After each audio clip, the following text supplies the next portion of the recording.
gouvernement abima. Moyibi nyonso aza na parlement abima. Soki bato bazokufa na mboka Nzambe eza mpona bamiyimbo. Okotika bango jusqu'à quand? Mosala nyonso ezalaka na retraite. Bango bazoyiba bazozwa retraite te. Lokola lelo ezali mokola Saint-Esprit. Oyo nyonso azali koyiba mbongo ya l'État. Azala fonctionnaire, azala politicien, bete ye nzete na mutu. Nazozongisa frontière ya Congo na maboko na yo. Communauté internationale eleki communauté céleste te. Siko Nzambe na nguya nazosenga ete ba-ange na yo bakita na bamboka nyonso oyo bazali na nsima ya barwandais trouble ezonga kuna. Nazali kosenga Nzambe na nguya opesa soldat ya République démocratique du Congo makasi. Soki abeti lisasi moko obongo na kokoma 1 million de munitions. Mutu nyonso ya M23 ya EAC oya yawa mpona kozwa Congo hypertension ezoye sur le front. Na élection ezoya nkolo discipline. Na élection ezoya momeli Diamba azwa te, momeli Sototo azwa te, moyibi azwa te. Ozongisa bana no na nzela na te na liboka nyonso ya mboka oyo. Na kombo na Yesu Kristo azala bomoi. Amen. Papi Kamwasi télévision 4x4 tout terrain. Bomesana komona ngai ngamoko en solo. Mais lelo bozomona ngai na invité. Invité ya liboso nala koyamba na chaîne oyo chaîne na bino. Bokuti komona déjà ndeko moko ya mwasi auti na chaîne na utaki aye ko sala demande non et pas nanga mais pas na bino. Toche 4x4 tout terrain. Isa lokola wenge musique maison mère na wenge musique wenge BCBG. Na maison mère wera lobaki orchestre za yangati. Isa orchestre ya public. Bomoni mwana mwasi wana aye ko senga musala. Asenge pa na ngate, asenge pa na bino. Donc, ezali chaîne na bino. Bino moko bo s'approprier na yango, bo diriger, bo critiquer na ndenga bien, so monique en public.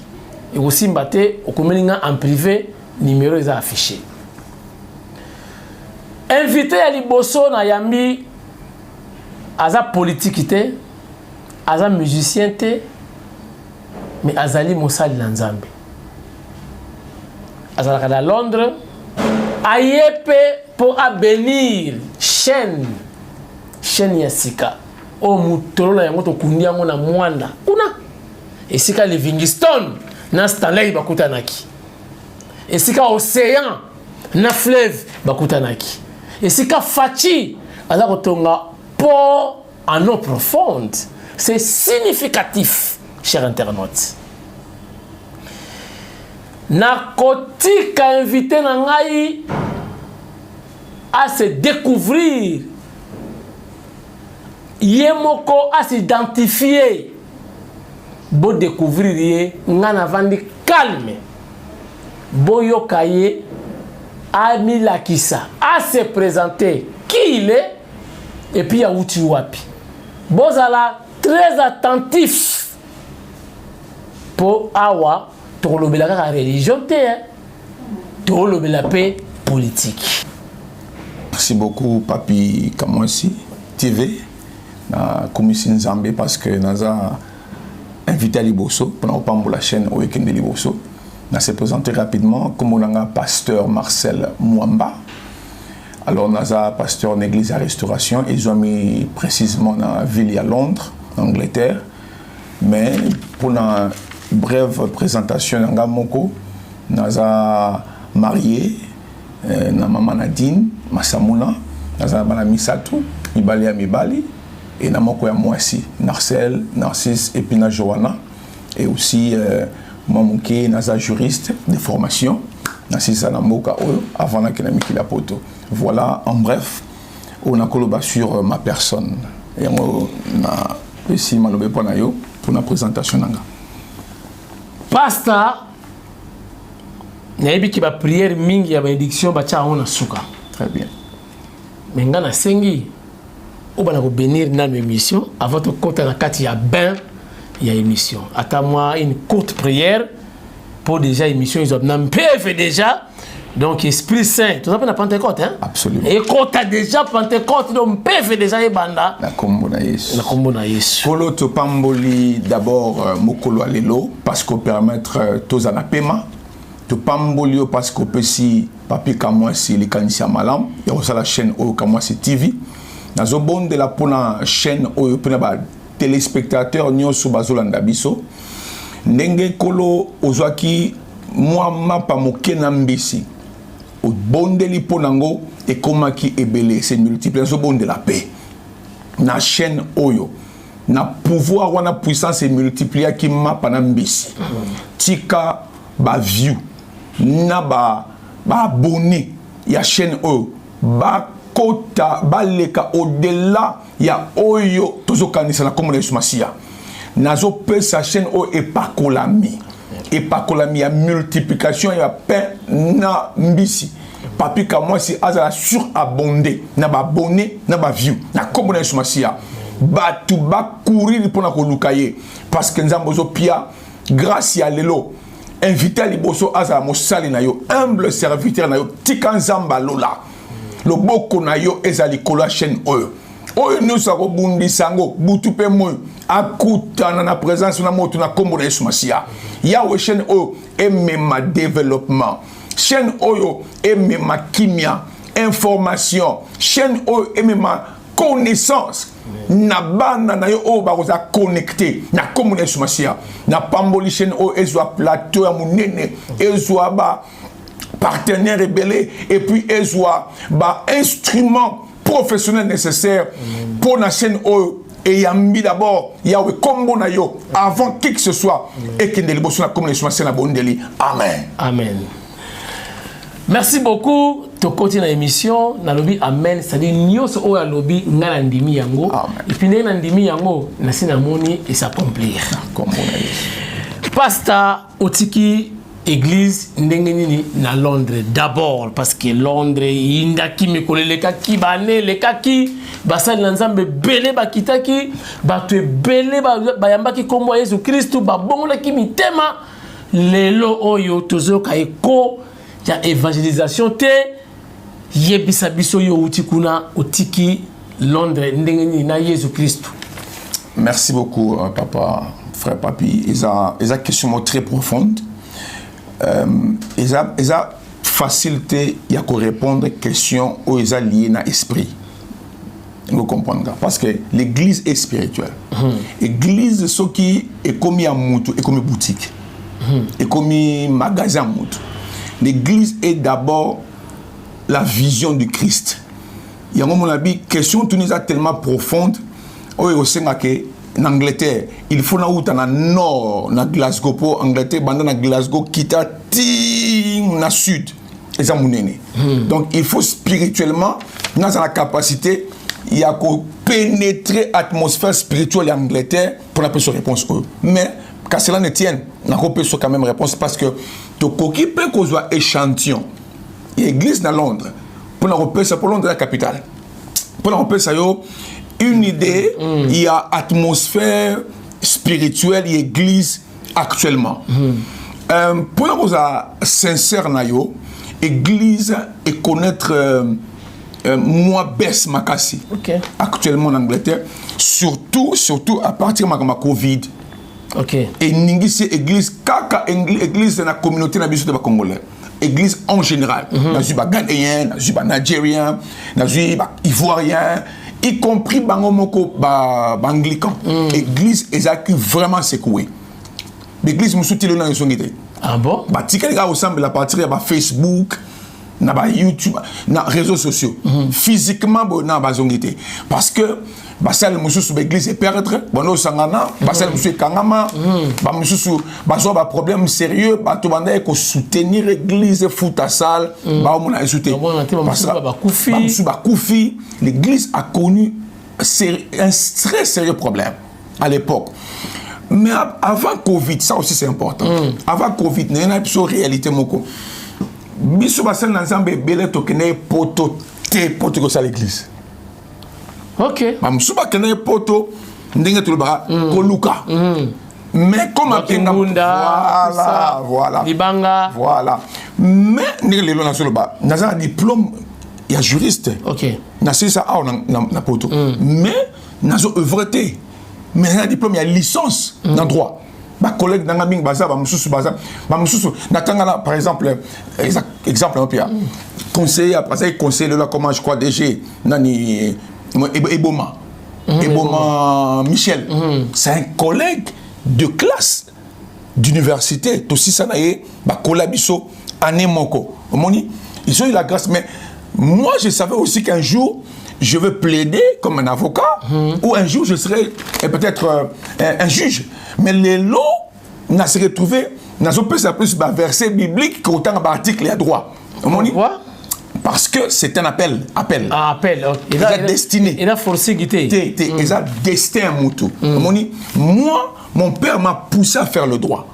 C'est mon père qui m'a poussé à faire le droit. J'ai pensé faire l'économie. Mais papa dit toi. Je trouve que ça a mis au salaire droit. Il y a un forcé à juriste selon l'orientation parentale. Sans pourtant boyer ma mission Zambatindayo. Exactement. Mais tant que vous avez dans 6 classes, on a eu diplôme. C'est là pour mon ami. Je me retrouve aujourd'hui en Europe en tant que pasteur. Mais avec connaissance et à droit. Moni c'est ça destin mouteza na boko nzambe.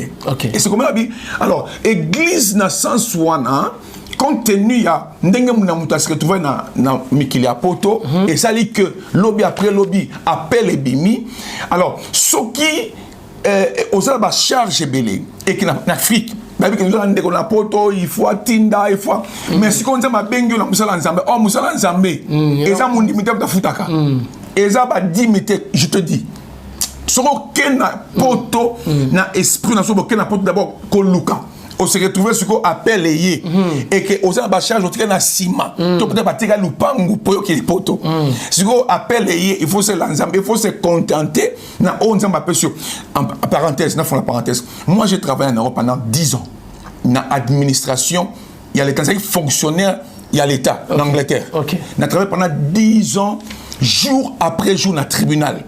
Et après tant appel et nous sommes obligés de s'occuper si on n'a pas na pension à 10 ans en Angleterre. On a simbaté. Mais il faut qu'on l'andanzela parce que c'est ça l'appel de Dieu. Et comme il y a un problème entre église et Moussala. Osala Moussala, au mona, mundima bengyo, papa, kamugoza maladie, mona kwe, il faut bon la pona. Il faut ozoa, area Moussala, au bon la pona moto. Aujourd'hui, area Moussala, au peut ça conseil à l'Iba, la mort du problème. Outi Moussala, au loso kananda, malamo ok église, ok catholikambo, ok bon la pona bato. Ce conflit d'intérêts entre Kayou, na Moussala Nzambe, et comment il affecter Moussala. Manager, à tout moment, au Bendayo, il y a là mon panti, tu as un problème, regarde comment est-ce que tu travailles bien, mais on trouve que tu es beaucoup plus, tu es beaucoup plus avec les âmes qu'avec les dossiers. Juste à tel point que ma message est qu'Obima, il fallait que maintenant j'étais obligé d'écrire une lettre de démission pour suivre la voie de Dieu.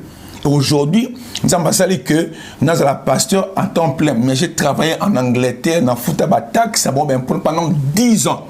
Et l'Angleterre me connaît dans ce sens. Mais aujourd'hui, tout service nous avons. L'église en général, est un peu malade. L'église est malade par rapport à la qualité de la personne d'abord qui est le berger. Parce que, en tout cas, on voit de tout et de rien. Bible sauve la Moukanda, on appelle ça verset publiquement rapidement.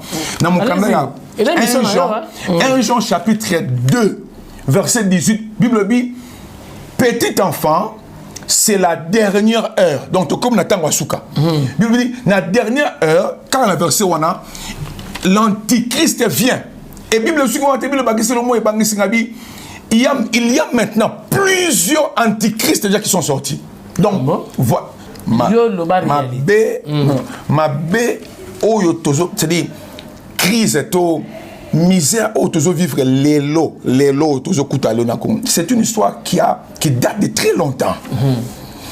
Même na Mikilia Poto, na France, na Angleterre, pour comment au bazar lelo, ça leur a pris du temps parce que il y a une crise, il y a un zala, crise, il y a un problème pour la frontière, crise, il y a un problème sur le plan politique et zalaki, mais ça leur a pris du temps.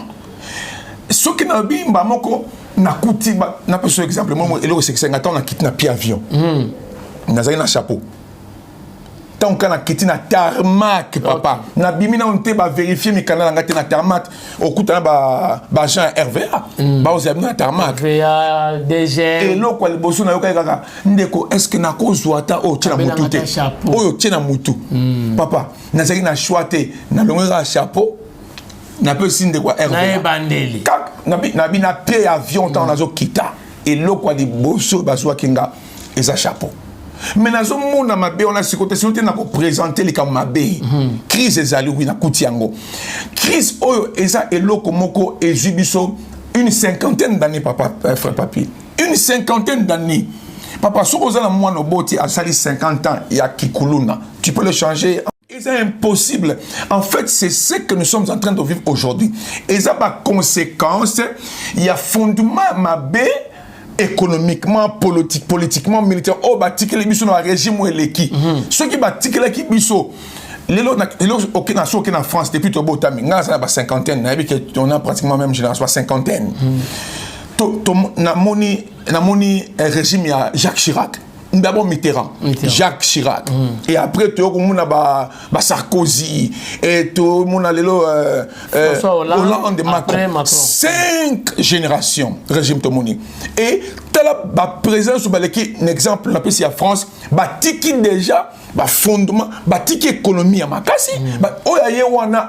Juste pour le fondement est là. Continuer car à la continuité de l'État. C'est ce que nous devons savoir. C'est ce qui a manqué. Maintenant, il faut rebâtir yango. Comme église, restauration.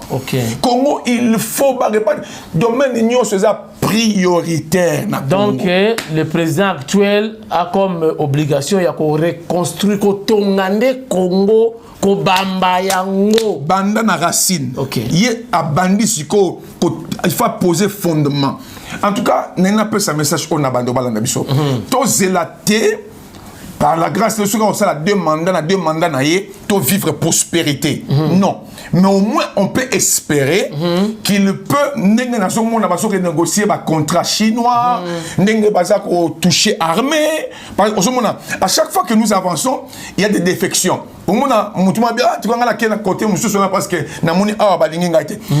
même au niveau de l'armée qui doit sécuriser les frontières, nous devons tout refaire. Et ça, ce n'est pas un travail d'une seule personne. Voilà. Par exemple, papa.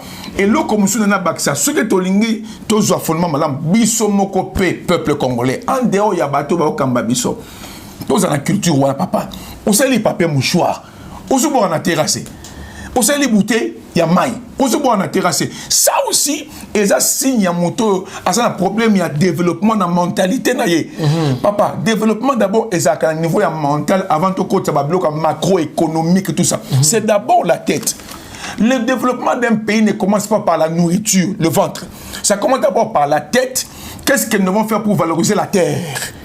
Si comme appelant tout ça pour mango, ton ameli copo maï, nameli bidon maï à plastique, na bois qui na mabele wana. Et pourtant, plastique wana 100 ans. Et zara wana. Et ko bo mama bele o photo bois que lango graine ya masangu, graine ya nguba pour le bitolia. Donc développement c'est d'abord au niveau na biso amutu a. Pasteur le beli makamu ya Chine. C'est-à-dire les chefs de l'État s'est déplacé. Mais pas tout bazar peut critiquer que non babi mo conserver tamboula trop. Ce temps-là, tu as payé maté. Bato mususu bato le béon na cadre que non, ba faire des missions, tout ça, à l'équipe à luxe, ba vieux qu'on voyager pour ma pamba. Est-ce que yo pose mon ran lingwana? Naza na vie contraire. Limbisanga, bandeko ba limbisanga. Pourquoi na so bandingwana? Congo ezana mabele riche. mais ça en bon côté. Omoni, et ça le coup là, aux en mapa, mais il faut le capacion bit. Pour eux qui nous a commandé à lobby. Congo est en coltan, mais ça m'a belé. Tout ça m'a coquetté, tout ça m'a industrie perfect pour exploiter Bilogno Swana. Et Bilogno Swana est transformé en mot, pour créer un emploi.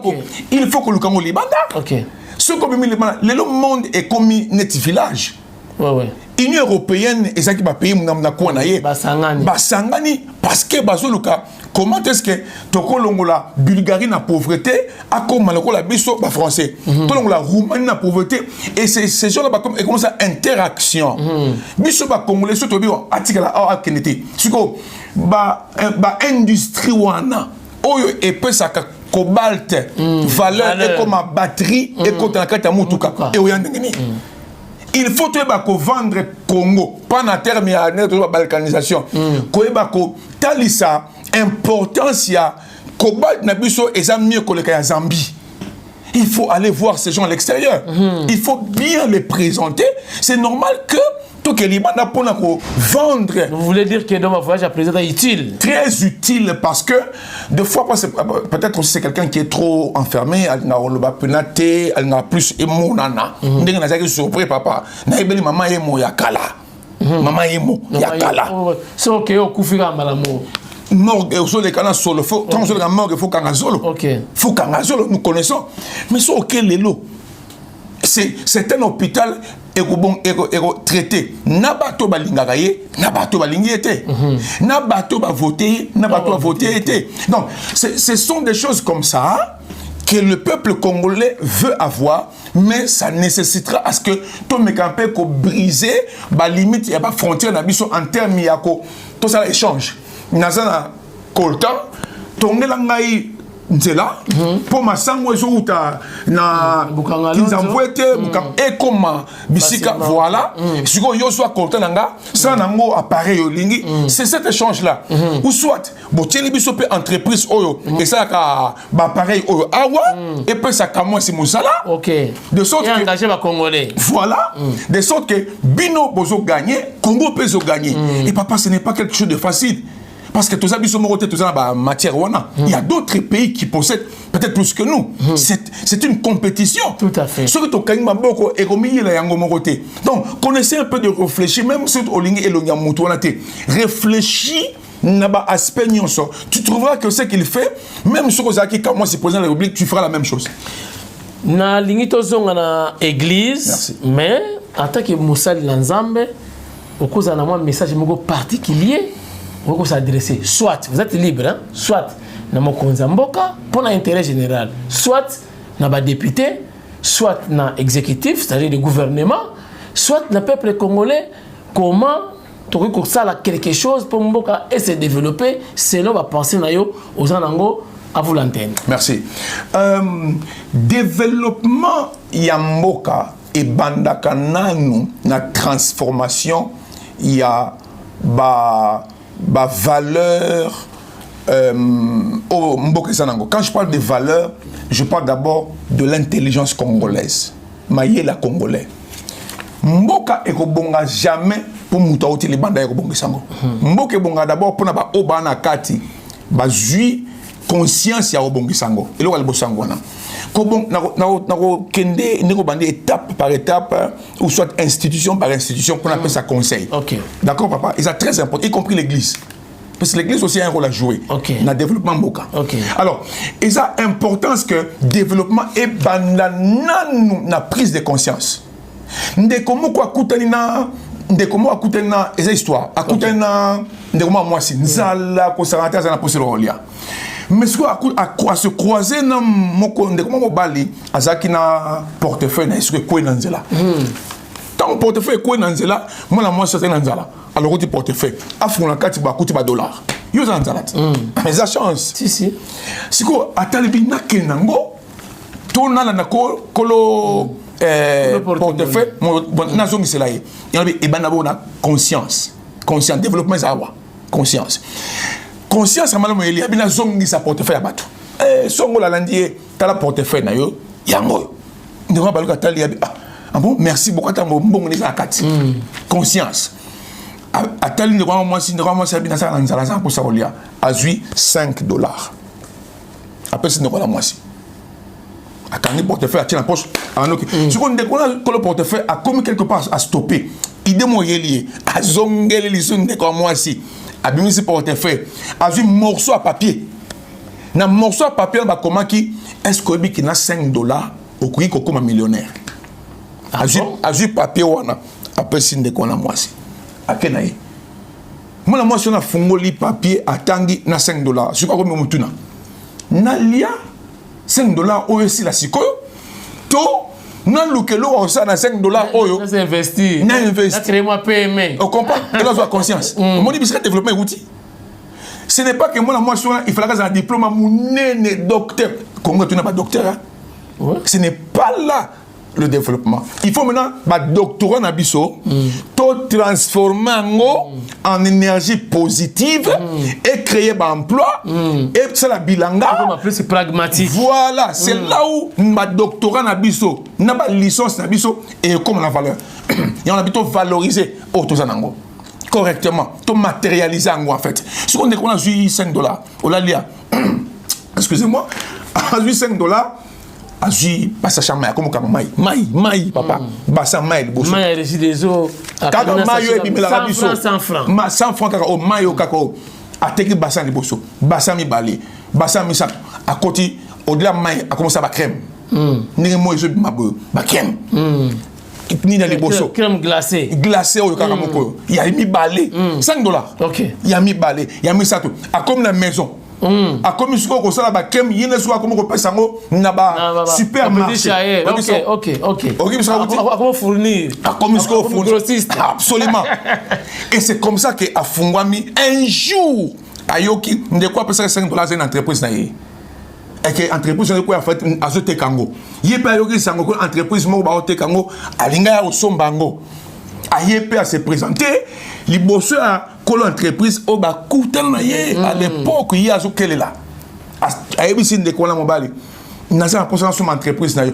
mais quand on talier malam yango moni relations importantes OK relation banda to ko kutana ki ozo baka ma relation banda to banda ki papa et ça bat mususu azan diplôme té malia kana relation a foutre la na relation a foutre la bana classe na relation a que n'importe la relation attendre na relation eza or eza 13 biso ba congolais je le suis tu es ba ko créer relation mais tu ba ko entretenir la relation ah ben voilà ben voilà relation na Augustin Kabuya relation Eteni Longondo mais na poto donc son excellence Eteni Longondo donc nous na mona poto pona yo merci beaucoup très important papa to garder ba relation monde ezo tambola na ba relation papa so les relations tenga nga kutana ndeni nga na kutana yo na relation ya caméra to solo na téléphone to sala ba bilo monsieur pour na ba orphelin pour on sunga bango mais le to kutani je vous rappelle hein, donc passe Tatina Mbongo à Londres atindi Mbongo to yebanité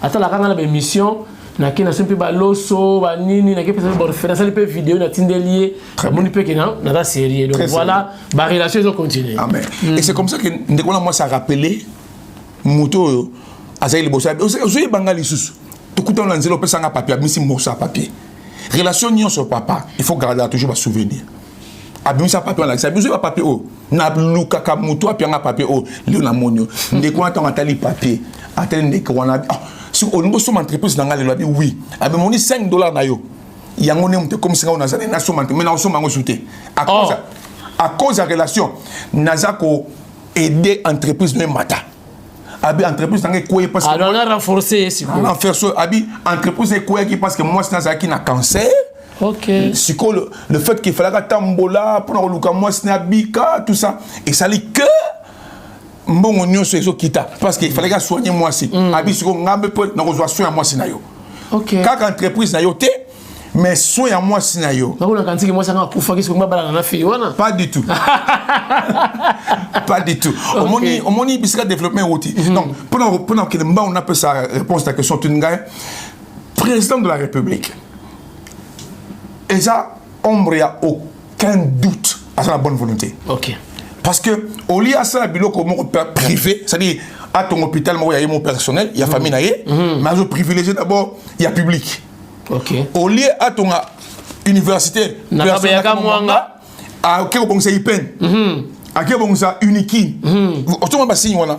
En tout cas, ceux qui n'ont wrong, ceux qui n'ont le quota, bah tu vas contredire là. Mais comme exemple, on peut ça. Bah signe wana, on dit prise de conscience.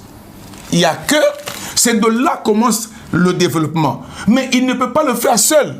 Parce que nous sommes sapi moko et sur l'ongité. Alors que si maintenant il faudra parce que tout le monde ne peut pas être président de la République. Et là moko. Tout le monde ne peut pas être ministre de la Défense. Donc on doit l'accompagner. Il faut cette équipe là. Il y a un moni basali Union européenne. Pour Europe Téléma. Il y a un Union sacrée. Il y a un moni basali États-Unis d'Amérique. Parce qu'il faut faire fort. Force États-Unis, ils ont 53, 54 États. L'Union fait la force. Il y a un moni même Russie. Qui va en Angola. Voilà. Ce qui m'a dit Kabola sur la période où ils ont creusé tombe, il y a Congolais nyos. Parce que c'est dans l'Union que nous allons développer ce pays. Ce n'est pas un conflit politique. Il faut tuer les balouba, tout ça. Ça, c'est dangereux, papa. Même Yomogola dans un jour. Tuer cette tribu-là. Bolongolo na carte à Congo. Tout le monde est tikala. Ça va entraîner les voisins. Mon plan sur le bas. On a le conseil d'un petit président de continuer avec cette bonne volonté, de ne pas voir son compte. Compte président, compte dans la banque Ezaka, salaire no kaka. Na badon so kozwa. Mais mbongo ya koltan, kozwa mbongo commission ya koltante. On m'a pas ça, seulement marché mon ami, mais à 10%. Ça, président n'entre pas dans ces choses-là. Contente-toi. Na salaire nzamba ko accompagner yo. Honnêteté. Siko, na niveau ministre ndenge moko. Commission T, contentons-nous de ce que nous avons. Na niveau peuple congolais, sont des travailleurs. Nous appelons cet exemple. Papa Kamoussi, aussi micro na yo, musana yo wana. Ndeko mususu ta mususu maçon, briquetier, ingénieur, policier.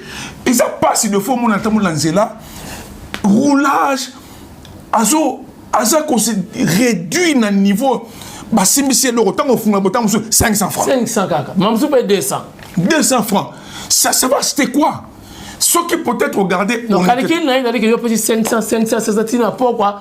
Donc, 260 000 les cookies. Et là, on a créé un embouteillage. Pour qu'un taxi. Ça, ce sont des choses où ils ont développement de conscience. On a besoin de la conscience. Et puis, l'église a joué rôle. Voilà. Rôle, il y a qu'on garder bandimba zalaba paresseux et tiens monter mazamba osala mane kokwete to sambeli na tongo ke musala mon papa to sambeli lobi oke kobunda oko luka musala papa ça il y a des gens qui musala malgré crise non il y a des gens qui travaillent l'église tout ça un rôle il y a pour jouer tout comme ça bandimi église était pas paresseux ya man et c'est le qui man quoi il faut travailler sur nayo et mimlolipa. C'est comme ça le Congo ira de l'avant. Merci Pasta, vraiment ton lobby trop. On a eu une question, on a eu 3-4 mais pour formula émission. Sur tout cas, il y a 2 questions. Parce qu'il faut chiter, mais il faut yeba, oye kosala nini. Si vous oye, awanakin, oye kosala nini. Merci beaucoup. D'abord, dans un Congolais de père et de mère. Dans la famille, ma mère est encore vivante par la grâce de Dieu. J'ai ma grande soeur et sa famille. Dans un bouton de awa. Dans la racine awa. Dans awa. Ma camarade n'a plus de awa que Libanda. Libanda, c'est un monde très isolé. On est vraiment isolé. Vraiment. On est vraiment isolé et le Congo nous manque. Le Congo manque à ma casse. D'abord, je me sens chez moi. Je n'ai pas de vacances, je n'ai pas sans pour autant, c'est un objectif moko. Mais quand cela ne tienne, nous avons une invitation, nous répondons à l'invitation. Séminaire il y a 3 jours, et c'est là qu'il est dimanche. Mais ça, dans mon sous, nous avons les fêtes, nous avons Facebook, et ce pendant la semaine prochaine. Ils appellent sur 3 jours. Ah, on est côté, invité. On est côté, on a une invitation, mais aussi. Et ça, déjà dans la branche, il y a église, il y a restauration. On a se dirigé na Londres. L'église nayo. Église naza pasteur. OK. L'église nanga ils un peu trop naza pasteur. OK. Titulaire. Alors, ils ont déjà un groupe moko ya bandeko déjà bien avant parce que naza ka l'année passée. Oh tout bandako sangana bango ko bonde la pona ko fungula extension l'église ya restauration awa na Kinshasa. Projet ils appellent moko voilà. Ils appellent moko ya ba objectif na yeli. Ah OK, c'est. Au-delà de répondre à l'invitation oyo ils appellent na ba objectif on yeli par exemple on appelle son invitation va inviter au TIP. Na sinatei. Et je pense que l'image peut aller. Ok. Non, ça, totalement on a réagi sur l'image Moezali avec Deo Brondo, Alain Moloto. Donc, Achela Bisson extrait. Totalement ndenge Oteyaka, Okoisaka Batu, ce qui ndenge ni Menasuka. Toko beta li solo ya parler en langue avant de clôturer totalement émission Oyo. Deo Brondo. Pesa Elengidi.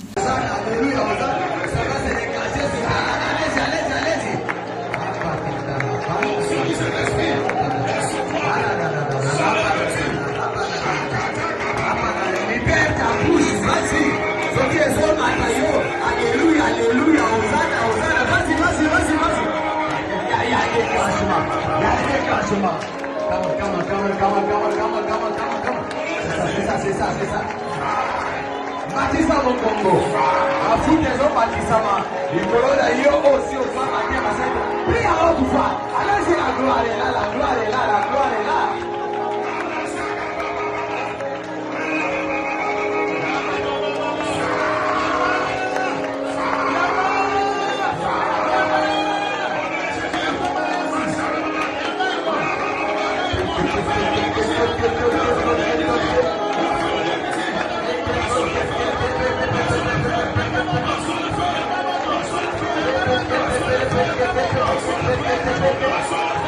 C'est aujourd'hui ta Pentecôte.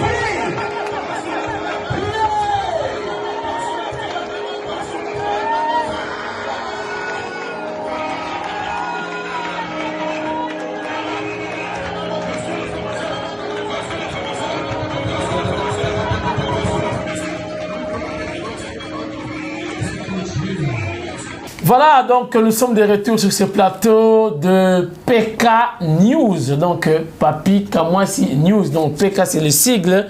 Il y a Papi Kamwasi, donc télévision 4x4 et tout terrain.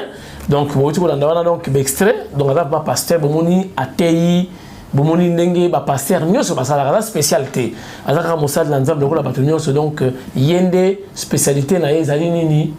La sainteté, la droiture. Amen. Voilà, différence n'est pas. Amen. Donc, droiture, makambo, topona kia kuna, oh boy na boy, oh le boko e kota kana kesi kuna na yoki sa mon église na ye kuna na fait. Est-ce qu'il y a un pasteur na Londres atala akuti makambo social oh kesi ya kota kana ngo kunati. Donc église elle organisée. Moto na nzambe tomoni ndenge otei ndenge osambeli pona peuple de Dieu. Siko yelo komo zo sala biso pasi. Ba parler en langue. Bino nyonso bolobaka eloko moko. Na rappelé au muke. Yo shoro barabara shik surtout barabara zanga raté. Barabara shikere yondo saka bakangara. Pourquoi bino nyonso bozalaka bolobaka eloko moko? Parce que nzamba za limité langango ezaka spécifique. Est-ce que ce qu'on parle en langue té, osana nzambe té, osana yezu té, ce qu'on quoi ici mututé. C'est-à-dire osa pasteur ya solo té. Qu'est-ce qui se passe dans l'église et surtout église de réveil? Merci beaucoup frère Papi. On souhaitait je me souper mon santo à visiter le ballon na comme on a eu. Et il y a quand même mais il y a faux. Comme on a eu. Nous avons prié ce qu'il y a vrai ya. Parce que Nzamba a massacré. Quand on représentait que nous avons réellement la droiture, on y maman bana musika pendant 20 jours. Okay. Loin de ma femme, loin de mes enfants, c'est-à-dire loin de tout sentiment sexuel, tout ce qui est charnel, loin, pendant 20 jours. Côté dans l'hôtel, il y a des chrétiens. Tout sur la pendant autant comme hôtel à monter, mais un hôtel, il y a des chrétiens. Donc, c'est-à-dire côté à chrétien. C'est-à-dire que Roland, ah, wow, cycliste, c'est côté raté. Donc voilà. C'est l'homme, c'est l'homme. Bon, Massanga, ah, et la marathon. Massanga, hôtel qui toque comme bien le côté raté. Hein? Non, que l'homme a voir. T'es pas au Luka qui a mot. C'est ça, bien cette émission. Alors, Nasu Mukanda Nzambe, aux la Bible. On va dire sous l'inspiration du Saint-Esprit. Acte chapitre 2, verset 4. Et lorsqu'ils furent tous, on parle des 12 apôtres, remplis du Saint-Esprit et se mirent à parler en d'autres langues. Donc, selon la foi chrétienne, notre doctrine, le parler en langue est biblique. Donc, les pasteurs qui parlent en langue, soyons calmes parce que c'est biblique. Alléluia. Et la Bible dit, ils parlèrent tous en d'autres langues. S'ils parlaient sur nous, qui Congo, d'autres langues. Ce sont des langues qui n'ont jamais été parlées à l'époque, qui n'ont rien à voir avec la langue juive ou hébreu à l'époque. On a senti qu'il y avait d'autres langues qu'ils parlaient. Donc, ceux qui osent coopérer dans le monde spirituel sous la puissance du Saint-Esprit, d'autres langues ne peuvent pas t'étonner. Parce que, excusez-moi, parce que c'est biblique. Parce que c'est biblique. C'est-à-dire, ceux qui bango le hébreu, ici, les gens qui l'ont écouté dans la chambre, puisque le Saint-Esprit était descendu, ils entendaient, mais ça, c'est pas l'hébreu. Oh, ils ont qui congoté, oh, Oyo, ils ont Oyo, c'est d'autres langues. En fait, c'est ça. Ce sont des moments quand ça arrive, lorsqu'on n'est pas en accord ensemble, c'est normal que question est bima. Parce que c'est une langue spirituelle. Alors, on appelle ça exemple, pour la bateau, sans s'opposer, ce qui est Panganga. Par exemple, pour aller, le monde de Nabisoyo, ils ont rempli des gens, peut-être tu peux me poser la question. Richesse autozomona, malgré tout ça, il y a la misère. Nakuti na Kinshasa, banda étage, komikiliki. Les gens construisent. Tu ne peux pas imaginer qu'il y a la crise au Congo à Kinshasa. Et des maisons en état, s'il vous plaît. Je ne sais pas d'où vient l'argent. Alors, ce qui est pas un bateau, c'est Sakabozia, Mbangu wana. Oromona azana kekunaye, oromona azana nzungunaye, oromona so ebisio yara soso yara et puis so ka bani ba incantation, tcha babara kacha. Ils vous disent des choses. Yo quand il non azakolo, mais il est en train de communiquer avec ses dieux. Yo kangote. Est-ce que au moins nganga yango langue wala solo ba wana ba cha est-ce que au quoi expliquer yozo c'est le résultat, n'est-ce pas? Pourquoi les gens là ne demandent pas aux féticheurs? Tu parles avec qui? Tu communiques avec qui? Parce que ce n'est pas ça, c'est mon avis. C'est vrai que la langue oyo molimo santu appelle sakabiso na cadre ya puissance qu'on communique dans Zambé, Dieu peut écouter ça, mais aussi Dieu peut donner à quelqu'un d'autre le don de l'interpréter. Et ça, si c'est nécessaire aussi. Absolument. Dans d'autres langues, pendant que la langue, voici ce que Dieu nous disait. Voici ce que Dieu veut que nous puissions faire. Il y a des gens qui ont des dons d'interpréter la langue. Papa. Donc, ce n'est pas parce que Nation Kangote que ce n'est pas biblique. Mais pas ça. Et il y a faux pésalés. Bien sûr que oui. Ça, c'est dangereux. Ça, c'est. Tant qu'il y a un moment où pour la Pentecôte, tant que on les a pas appris. C'était brusquement, tout à coup et soudainement. Et c'est comme ça que la langue était déliée. Et ça, la langue est dégagée par puissance, autorité. Parce que c'est le monde spirituel. Quand on est là, il n'a sans s'opposer.